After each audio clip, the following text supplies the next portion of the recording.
And welcome to Witch Hat Chats. Come on in and sit for our spell.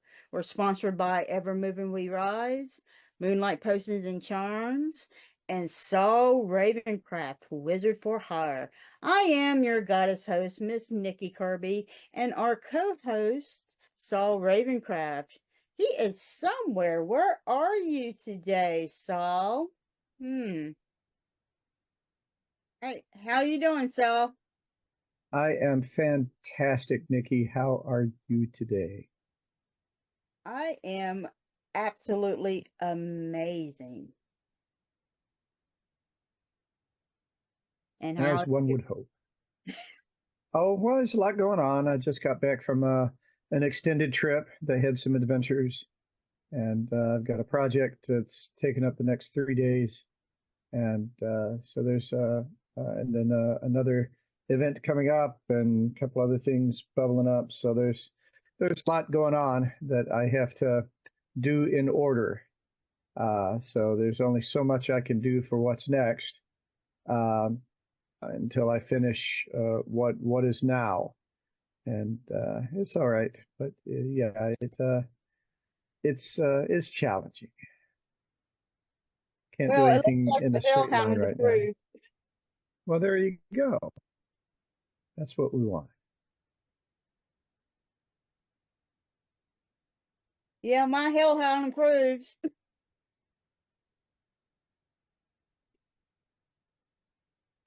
All right.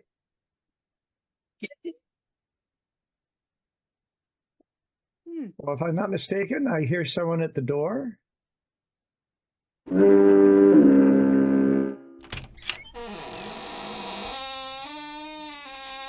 Hey, Saul. It's our rootwork traditional keeper, expert on Laveau, Voodoo, and our friend Denise Alvarado. Hi, Denise. How you doing, honey?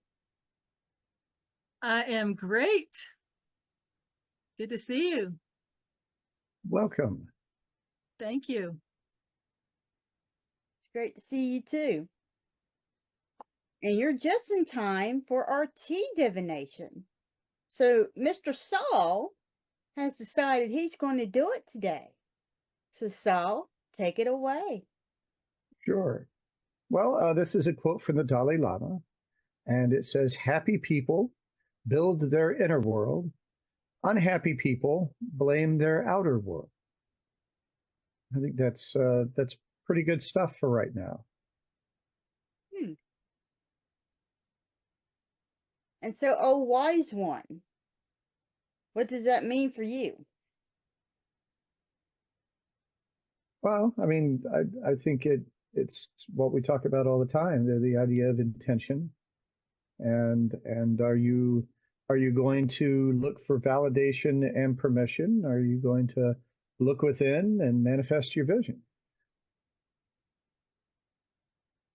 Okay. How about you, Miss Denise? I think there's a lot of truth in that statement.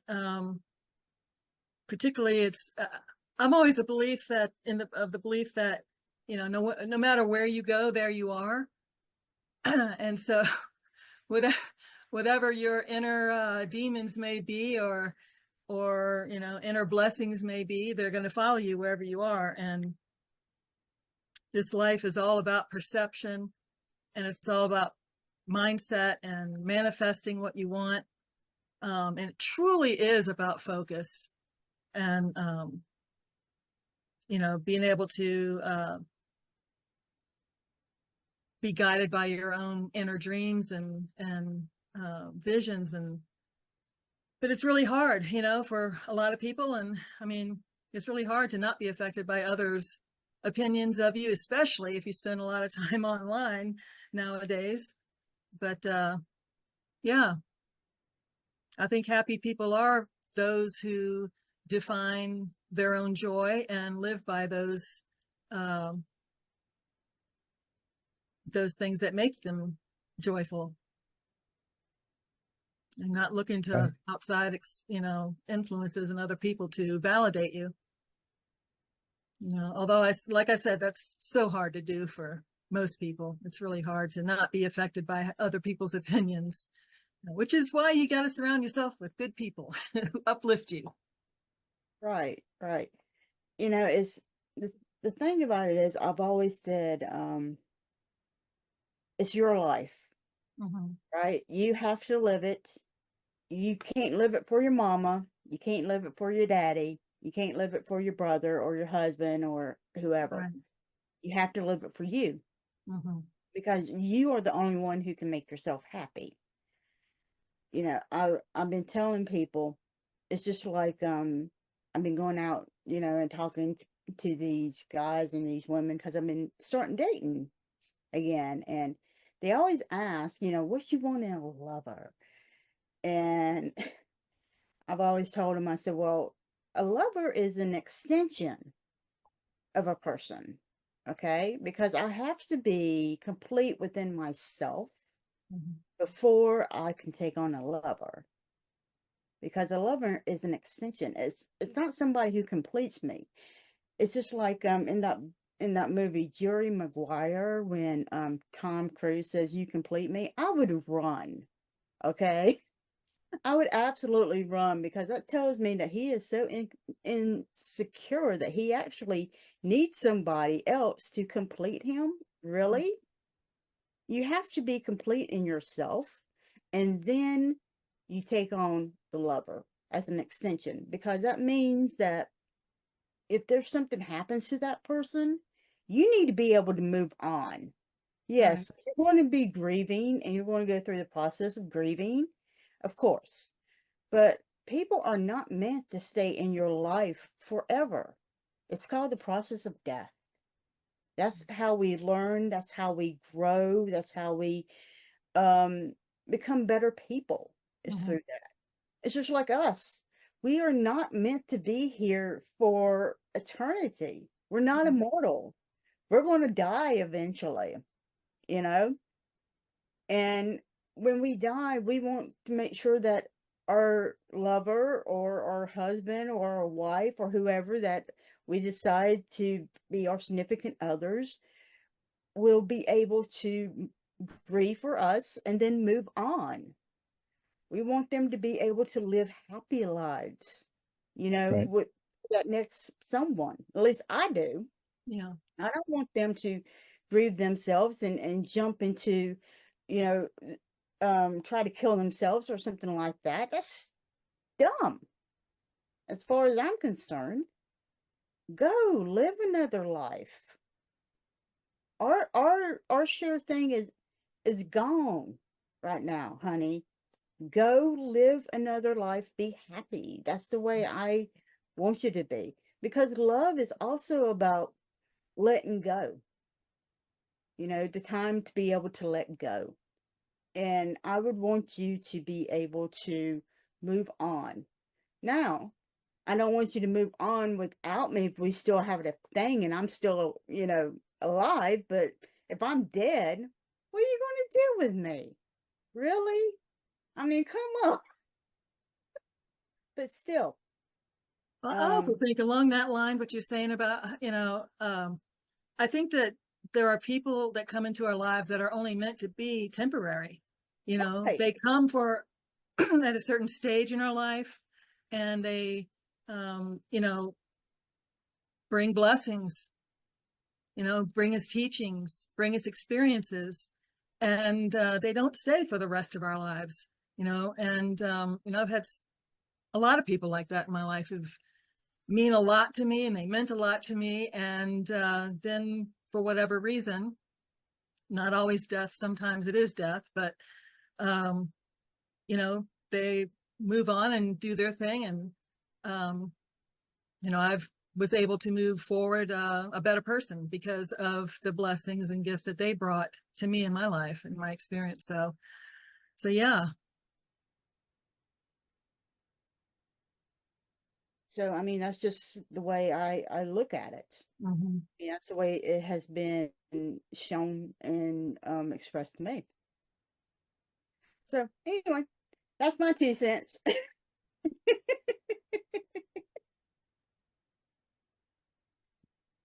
All right. So, Miss Denise has written a new book called Marie Laveau's Voodoo Grimoire. Ooh! Oh, and it's the second one for The Magic of Marie Laveau. Oh my God. Both of them are wonderful, wonderful, wonderful books. Absolutely wonderful books. Absolutely. And she's going to talk to us about the mysterious Marie Laveau. So, Miss Denise, so what brought your interest into the mysterious Marie Laveau? Well, being a child of New Orleans,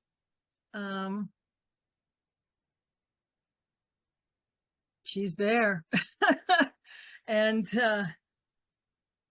I don't really know how to answer that question other than the fact that, you know, I was born and raised in New Orleans, and she's such an influence there. And it was really not till I was an adult, though, that she became a big part of my life. I always was aware of who she was, and, you know, did practice voodoo and hoodoo when I was growing up, young, from a young age. But it really wasn't until I got to be really an adult to understand her role as the mother of New Orleans voodoo, and where I learned about her as a person, to where it made knowing who she was just that much more meaningful, and really adopting her into my practice. So yeah, I think it was just by osmosis at first, and then by intention later on as I became an adult and started to really formally understand the religion more and study it more from different perspectives. You know, things look different when you're a kid, you know, than they do when you're an adult. Things mean different. You don't really understand religion in the same way, you know, when you're a kid. You just kind of take things for granted and just kind of do things. And then you start questioning more. At least for me, I started questioning more as I got older. Yeah, so then she started just kind of making appearances in my life, and through dreams and things like that. And yeah, so, and she's always at the center of the altar, so getting to know her that way.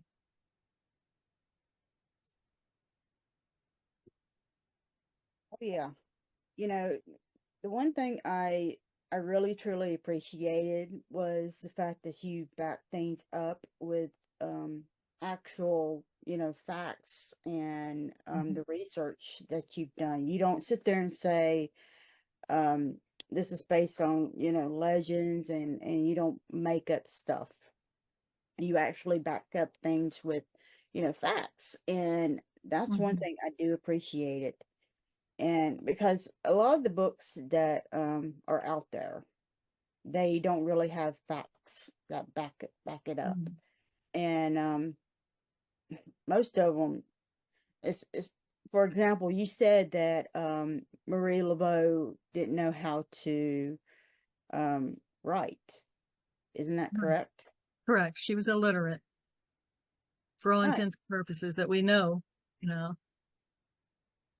So That does kind of fly in the face of, okay, so she was in a placage arrangement with, you know, her second husband.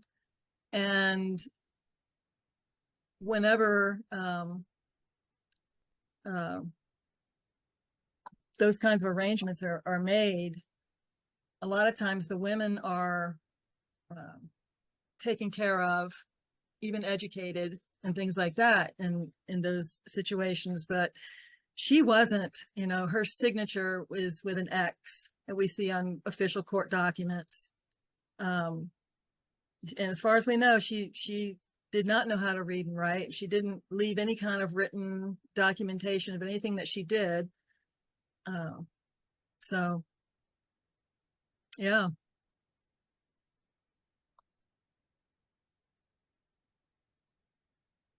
Yeah. But when you're talking about the facts and things like that, if I could just add on to that, I noticed that a lot of popular authors actually don't provide any kind of references or citations or anything like that for the source of their information. And that's, that's fine and dandy. But for me as a scholar, that goes, that's not something that I do. I try to find as much documentation for the legends that do exist. And that is so much fun to me, though, see, as a researcher, because you can uncover so many things just in the newspapers alone from the 1800s. You can dig up all kinds of just information, things that were documented about her. And, you can witness a lot of the same kinds of salacious, news telling, that you'll find in, things like the National Enquirer or even Fox News, those kinds of things, focusing on, the more salacious the story, the better, and that gets amplified. And that was the same way. It hasn't changed. That was the same way back in the 19th century too.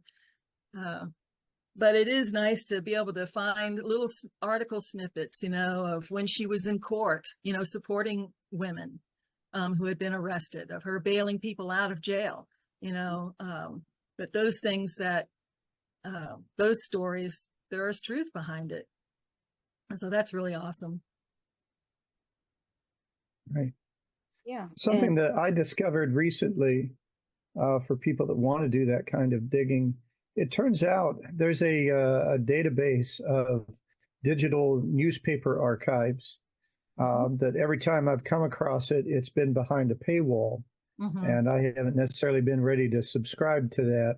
But it turns out that my library is a subscriber. And so I have free access to it through my library card by just logging in through their system. And I was doing a project where I needed to do some research, and that completely changed everything. So if you have a library card, and you should, you might find that resources like that are freely available to you. And you don't have to go into the library. You can access them from home. You just have to go through the little login process and use your library card information to log in. And it's that and a number of other databases and resources available. I was really surprised at all that's available there that is not obvious. That's really good to know. I didn't know you could do that. I'm a subscriber, so I didn't know you could go through your library. That's really good to know. Well, check and see if you can. You might be able to save a little money. Right? All right. And with that, we will be right back with Witch Hat Chats. Stay tuned.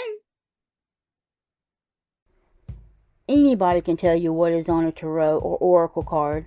What matters is seeing beyond what others may not be able to see and help the client to uncover what lies in the mist. What do readings from Moonlight Potions and Charms do? Wednesday, I did this ancestor reading, and it was an amazing reading. And it was a detailed reading. And I remember talking to this customer's ancestors, and it was so delightful, and he wanted some questions to be answered about the magic in his family because he didn't know. And his family was mostly like most of our families are, how everything is like hush hush, when it comes to the magic in his family, and he wanted to know who can he actually talk to about the history of the magic in his family. And I was able to give him specifically who he can go to talk to about that, what particular deity he can actually go to be able to help him with this. And it was just an amazing reading, and talking to his ancestors. They were such a delight, and they told me so much about this customer. It was just an absolutely wonderful reading for him, and I was just so happy to be able to give him this wonderful reading. It's really amazing to be able to give people these readings, these products that's really going to help them, and be able to give back to the community, because this is what Moonlight Potions and Charms is about. We want to help you to embrace the power of your own magic. That is what we are all about. It's to help you to do that. Book now and allow our wonderful staff to take care of your spiritual reading needs. And there is so much more in our Wicked store to help you to embrace the power of your own magic. So come on in to Moonlight Potions and Charms at www.moonlightpotionscharms.com and discover the wicked things that ignite the magical passion in you. Have you heard? The King of the Crossroads, Papa Legba, has graciously opened the roads, paving the way for the Papa Legba Altar on the Go to be nominated as Outstanding Product of the Year in the 2024 Witchcraft and Occult Media Awards. Makes Papa Legba Altar on the Go stand out? Complete traveling altar kits. Everything you need for sacred space is right at your fingertips, all neatly arranged in a mystical painter's pail. And it's compact and convenient.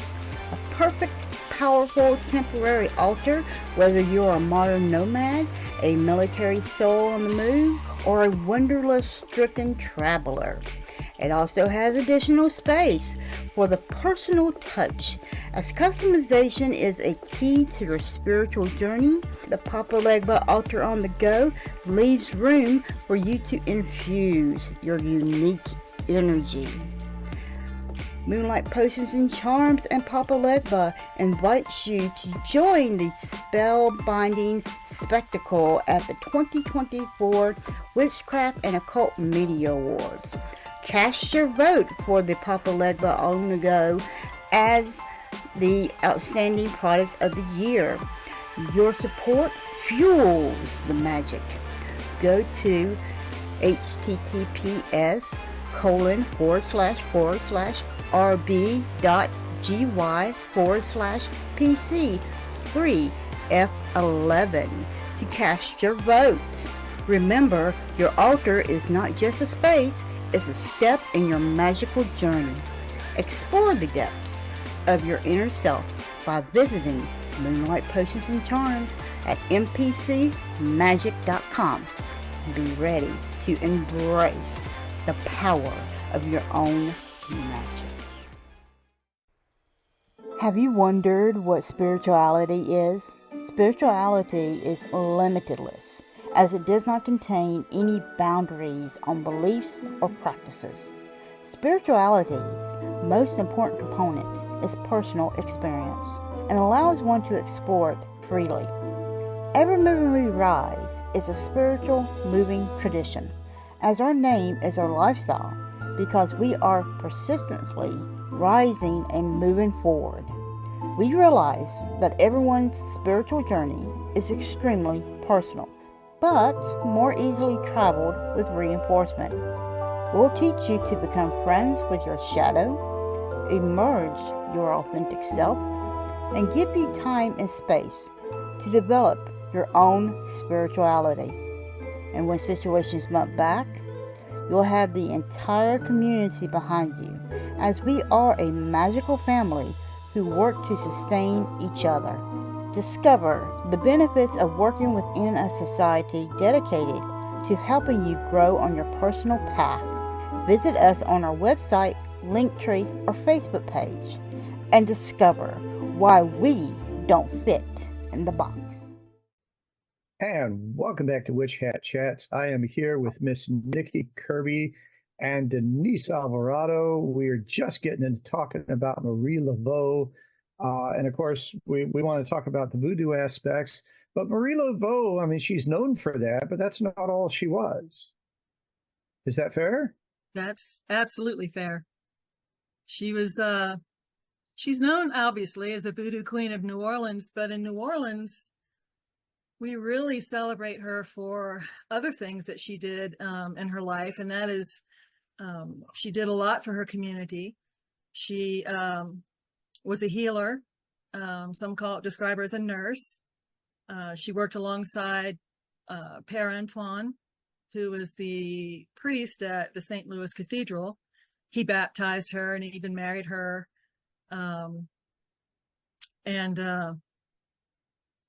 So yeah, she's known for that. She's known for her prison ministry. That's something they also did together. Father Antoine was definitely part of the healing aspect, the nursing of the sick, because there was a yellow fever epidemic that lasted like 6 or 7 decades. So, right. We think we had it hard with a, pandemic that lasted, 2 years or whatever, try 7 decades. Her entire life basically was a pandemic. Sure. Wow. And it wasn't just yellow fever. There were other diseases as well. But the locals had some kind of, some immunity to it. They, we discovered later on, obviously after, because there was no cure for it to begin with. Right. But the locals, they just, would notice that the locals didn't really get as sick. And, but it was, New Orleans, of course, was a port of entry. So there was a lot of people that came through New Orleans, and they would get really, really sick. And right. she and Father Antoine would, nurse them back to health. And she never got sick. She never got the yellow fever. She ended up getting sick and when she was really, really old, and that's how she passed away. But not when she was nursing these people for so long. But interestingly, I mean, she was really well known for her prison ministry, where she would go into the parish prison, which is where she did her ministry there, and she would set up altars in their cells. She worked specifically a lot with men on death row. And she would go into their cells and she would build, these beautiful altars. And this is something that you can find receipts for as well in the newspapers. There's actually one pretty long newspaper article about her going into the parish prison and setting up altars and stuff. And there was this one story of her ministering to this individual. His name was Antoine Cambrai, and he was sitting on death row. He was going to be hung in a matter of days. And so she went to see him like she would normally do with the men on death row. And she would ask them if there was anything that, she could do for them. Part of that, like I said, was setting up an altar for them so they could pray and have something meaningful to do for their last hours of their lives. She would cook for them too. And she asked them, is there anything I can do for you? Is there like a favorite meal you would like? And I would be happy to prepare it for you. But he was so depressed, he couldn't express what he would want to eat. Sure. Excuse me. So she said, well, don't worry about it. I'm going to make you the best bowl of gumbo you've ever tasted. And she did that. And she came back the next day, brought him a nice big bowl of gumbo.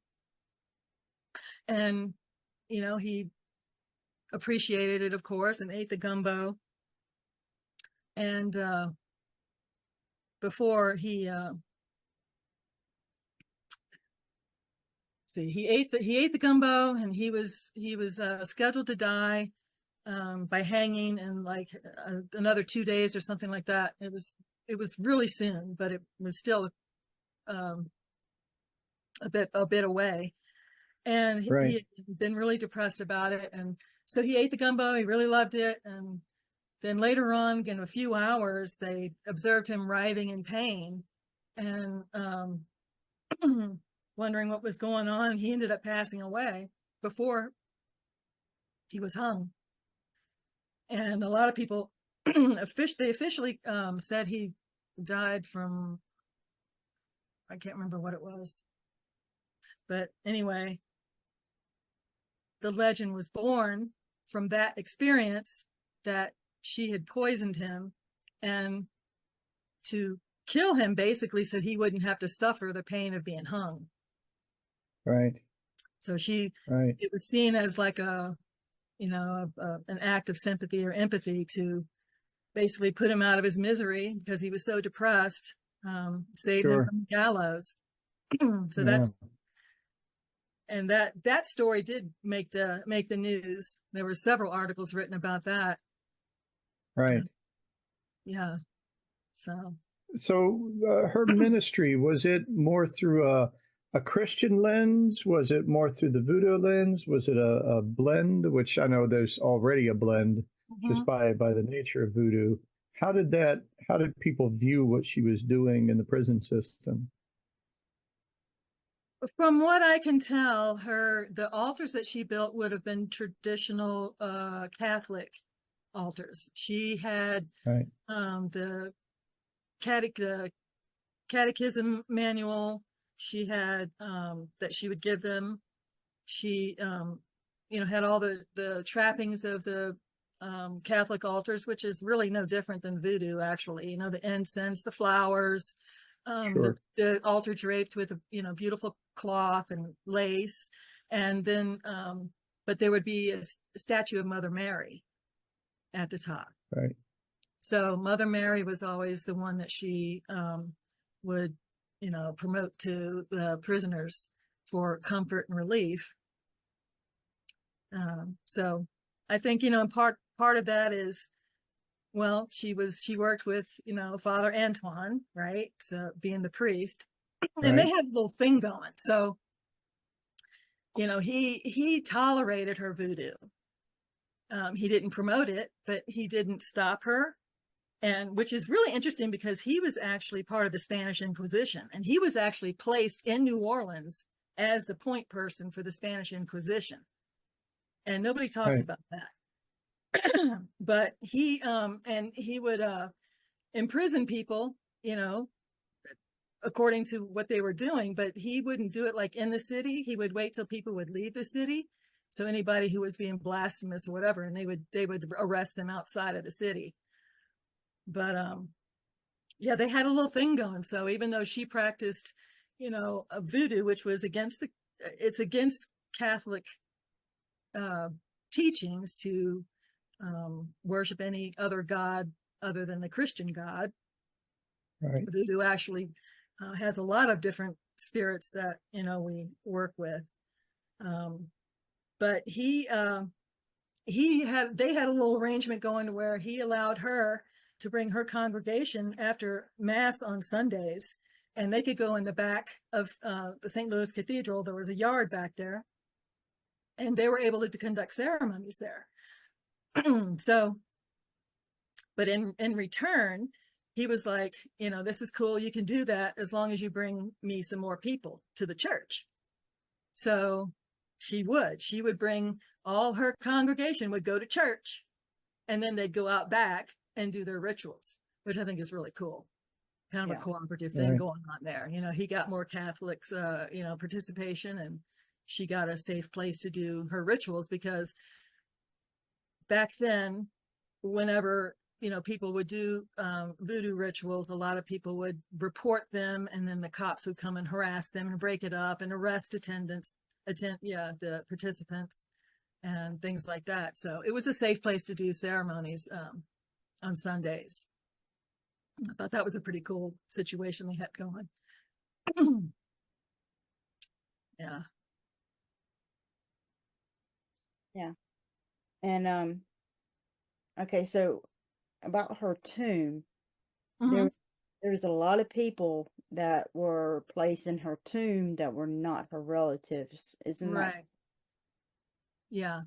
There was like, oh God, I can't remember how many, 70 something people are buried in her tomb.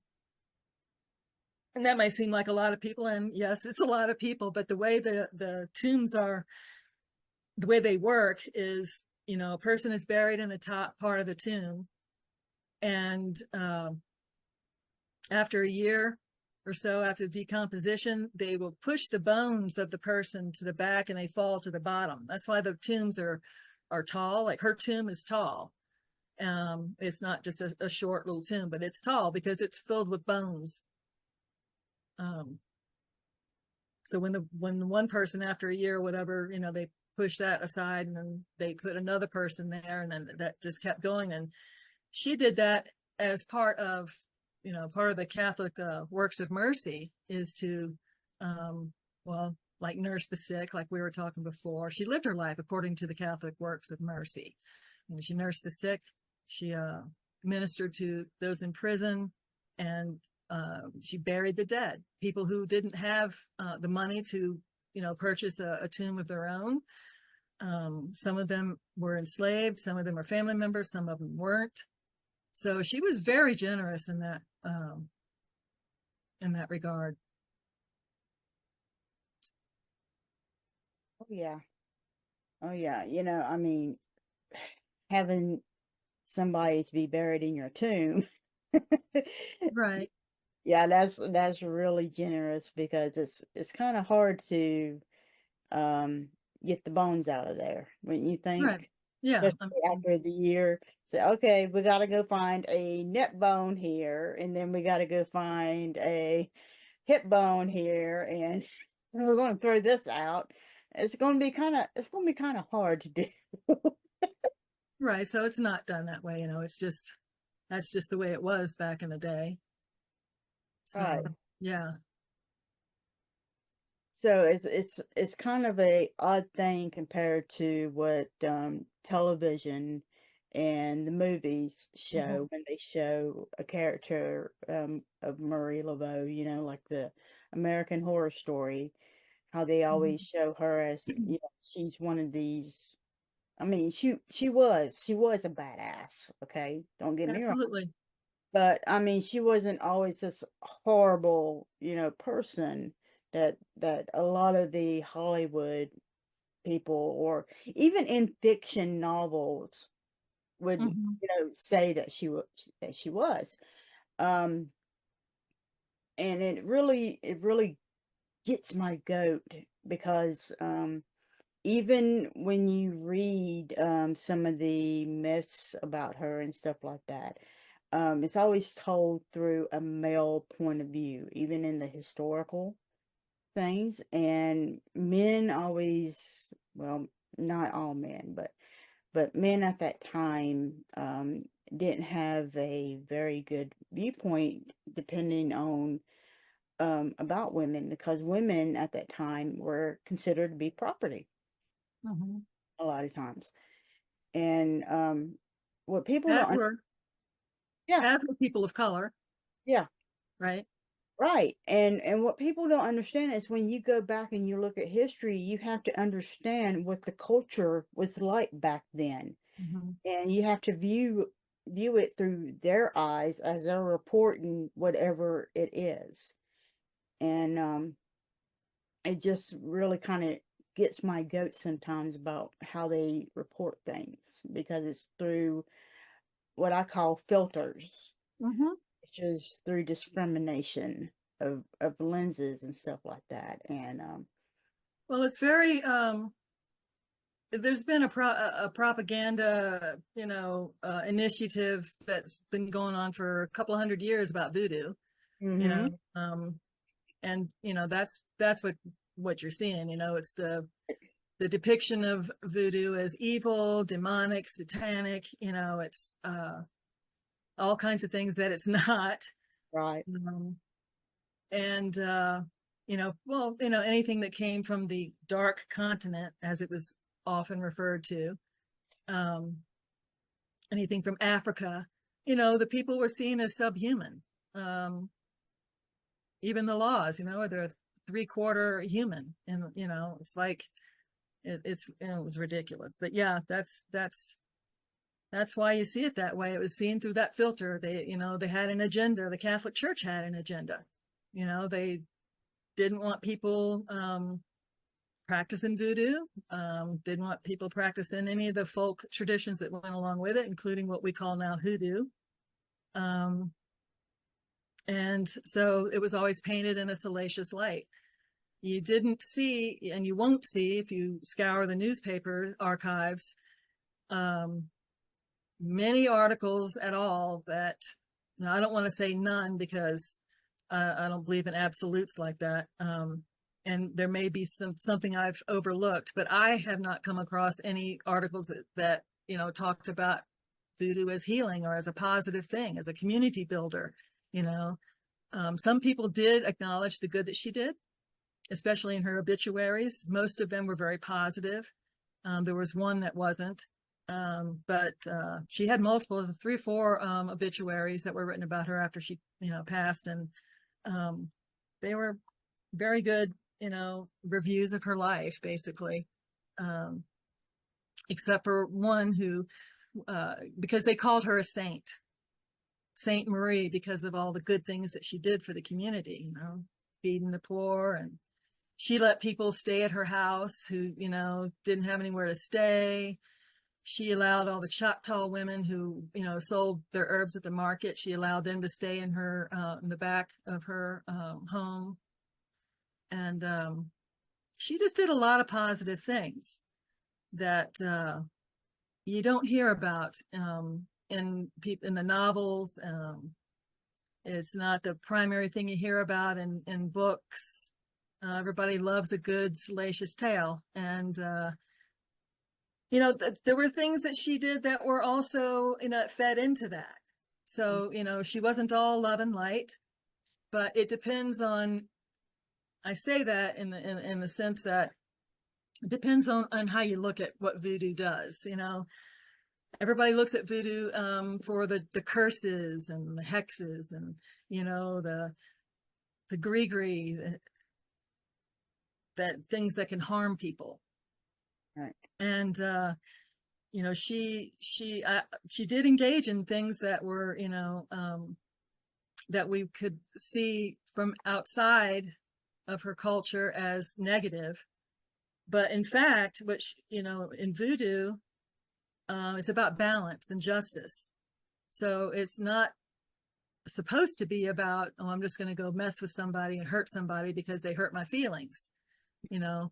But if somebody went and raped somebody and you wanted justice for that, then that's okay to do something that is going to cause that person to receive the justice they deserve for hurting, you know, an innocent person. Right. And there's actually this story about 3 women that's called the Fatal Sisters. This also made the newspapers. And it's a story of the DeCourcy family in New Orleans. And they were like the wealthiest family in Louisiana before the Civil War. And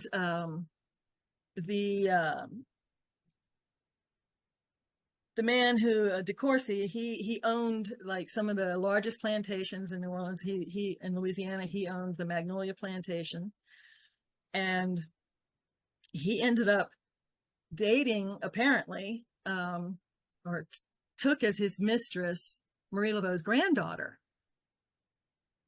And she caught wind of that he had assaulted her sexually. In the newspaper, they call it, like I said, took her as a mistress. Mm-hmm. But Marie Laveau, when she heard about what he had done to her granddaughter, she obviously was livid and she cursed him. She basically said that he would have no male heirs and his line would cease to exist after his daughters. And as the years went by, you know, that became a very big, you know, legend, Marie Laveau, the curse of Marie Laveau, basically. And people kind of made fun of it, you know, she got so mad, she cursed him or whatever. But what happened was what she did came true. He had 3 daughters and they all got married, and 2 of the husbands of 2 of the daughters lost their lives in duels. And the other husband lost his life via suicide. He killed himself. So effectively, his lineage was stopped. The De Courcy lineage never was able to perpetuate because the men died before they had a chance to have children. So that's a famous curse that is documented and that is backed up with facts in terms of what happened to the family. So, and it may seem like a severe curse, but you raped her granddaughter, you know, and so she did what she felt was just and righteous by her granddaughter. Wow. There's a fly that's coming around here. Well, let's talk about this book. Oh, Who well, is the ideal audience for this book? For the Marie Laveau Voodoo Grimoire, really anybody who is interested in living a fulfilling spiritual life. My goal with this book was to show and teach how to apply voodoo principles to everyday life in a way that's going to enhance and enrich your life. And so I focus on a lot of things that people might not really consider voodoo, especially if you're outside of, is that Daisy? yes. Hi, Daisy. If you're looking at voodoo from outside of the culture, the religion, you might not think of cultivating joy. You know, you might not think of food. And so these are some of the things that I write about in the book. You know, how to have a magical household, how to integrate magic into your just everyday things that you do, because it really is it's a lifestyle. It's not a trend. It's not really even just a practice. It's a lifestyle. It's a way of perceiving the world. It's a way of living within the world. And it's a way of relating to people, places and things, but mostly nature and people and animals, you know, in a way that's respectful and harmonious. And so it's a way of living a balanced lifestyle. I think one of the best feedback I've gotten from the book is the recipes that I put in the book for people to try. These are recipes that, you know, is deep part of Creole culture, and they're healthy recipes that you can eat, you know, that's going to bring you wellness. And but there are also recipes that you can make as offerings to Marie Laveau or any number of the voodoo spirits. And one of her favorite dishes was Hoppin' John, and you know, that's something that you can, you know, make and offer to her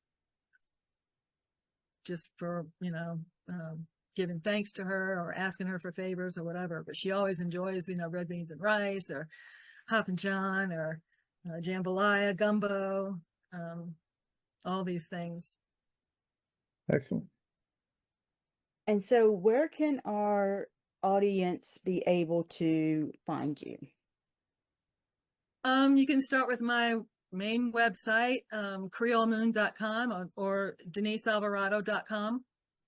I even have a website for the book, Laveau Voodoo Grimoire.com. And you can find things there. I'm working on that particular website. I'm adding things to that website that didn't make it to the book. You know,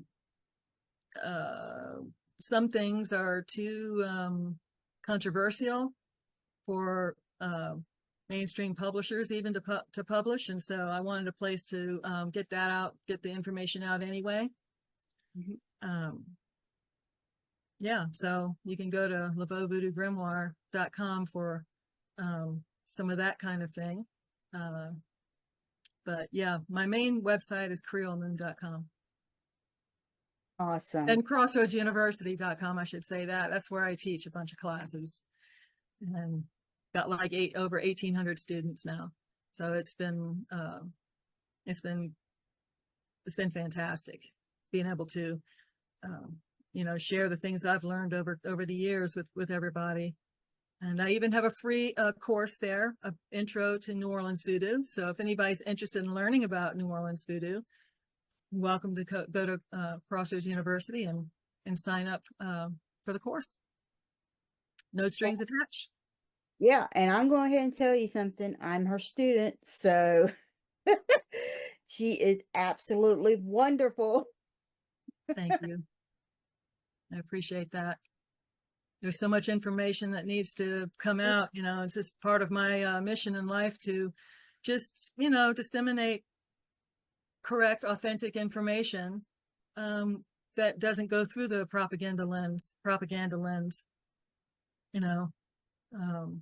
and the fear mongering, that people do when it comes to African derived traditions and indigenous traditions.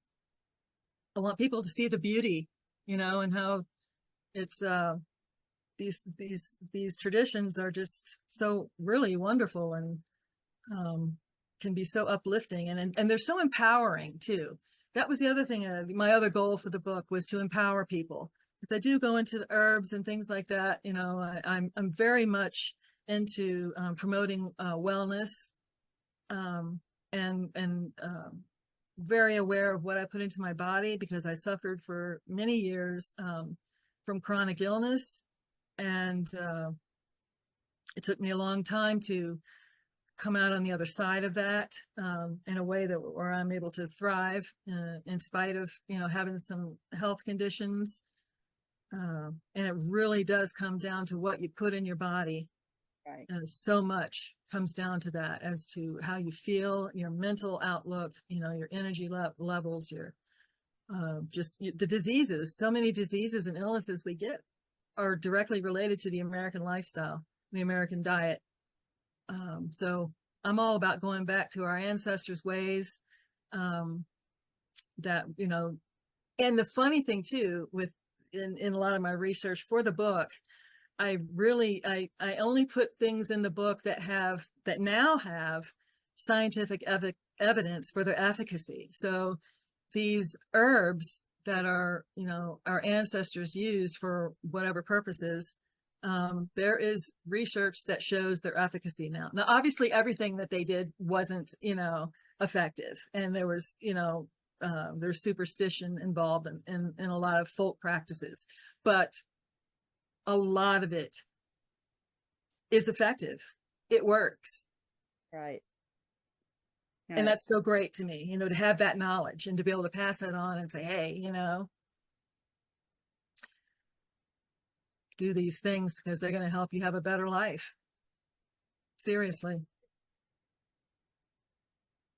Well, thank you for being on our show, Denise.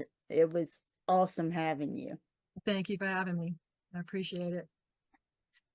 Well, that's all for our show today. So embrace your power, support your community, and keep your fuzzy babies, your family, your friends, and yourself safe. And have an absolute magical week.